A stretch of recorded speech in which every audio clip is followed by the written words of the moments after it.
नमस्कार दोस्तों। आइए आज हम लोग पुनः एक नए अध्याय संसद के बारे में पढ़ेंगे। उससे पहले आप अगर हमारे चैनल पर नए हैं तो वीडियो को लाइक शेयर सब्सक्राइब जरूर करें चैनल को। आइए समझते हैं संसद के बारे में। भारत में संसदीय व्यवस्था अपनाई गई है। संसदीय व्यवस्था ब्रिटेन से ली गई हमारे संविधान में और संसद का गठन आर्टिकल 79 में है। संसद के अंग 3 हैं। संसद के अंग 3 हैं जो राष्ट्रपति से मिलकर इसका निर्माण होता है। राष्ट्रपति, लोकसभा, राज्यसभा।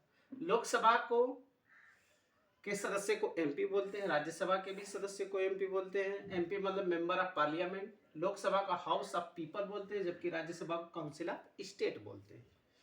कुल सीट लोकसभा की 552 है, 2026 तक थी, लेकिन इस समय वर्तमान में जो है कि 550 हो गई है, क्योंकि 2 आंग्ल भारतीयों को हटा दिया गया।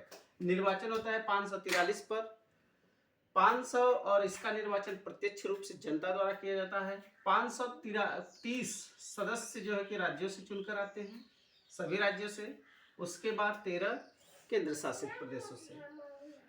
यह निम्न सदन के नाम से जानी जाती है। इसका निर्वाचन प्रत्यक्ष रूप से जनता द्वारा होता है। सदस्य बनने के लिए लोकसभा 25 साल चाहिए और लोकसभा का जो गठन है आर्टिकल 81 में है।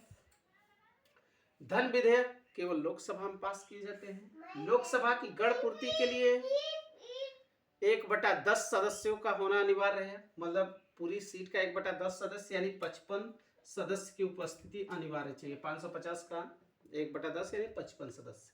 आते हैं राज्यसभा पर। राज्यसभा में कुल सीट 250 है। निर्वाचन होता है अप्रत्यक्ष रूप से 245 पर। सभी राज्यों से 233। 12 सदस्यों को मनोनीत करता है राष्ट्रपति। राष्ट्रपति किससे? कला, साहित्य और विज्ञान के क्षेत्र में जो उत्कृष्ट कार्य किए होते हैं व्यक्ति, उन्हीं को चुना जाता है। कार्यकाल इसका 6 वर्ष का होता है। इसे उच्च सदन के नाम से जानते हैं और इसका सदस्य बनने के लिए उम्र 30 वर्ष चाहिए और इसका गठन जो है आर्टिकल 80 में है।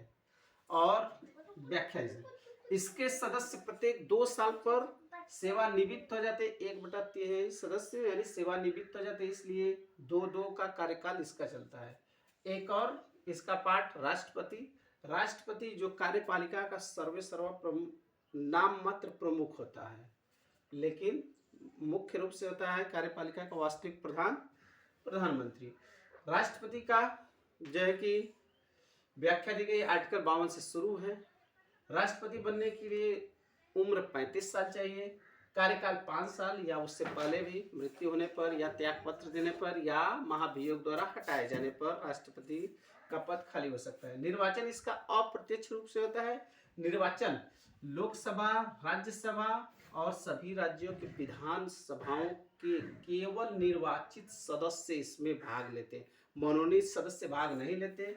दिल्ली और पांडिचेरी 2 अन्य राज्यों जो यूटी है वहाँ के भी सदस्य राष्ट्रपति निर्वाचन में भाग लेते हैं। तो ये रही बातें संसद से संबंधित कुछ महत्वपूर्ण मतलब तथ्य की, जो कि एग्जाम में कहीं ना कहीं एक क्वेश्चन इससे जरूर पूछ देता है, चाहे गठन हो या अन्य चीजें हो। कोई भी अगर विधेयक लोकसभा पारित कर देती है तो राज्यसभा केवल उसे 14 दिन के लिए ही रोक सकती है। अगर पुनः वो लोकसभा ने पारित कर दिया तो विधेयक पारित माना जाएगा। तो ये रही कुछ तथ्य संसद संबंधित बातें। अब ये इसके बारे में और आगे हम लोग विस्तार से पढ़ेंगे, विधान परिषद, विधानसभा और अन्य तथ्य को। अगर वीडियो पसंद आए तो चैनल को सब्सक्राइब जरूर कीजिए।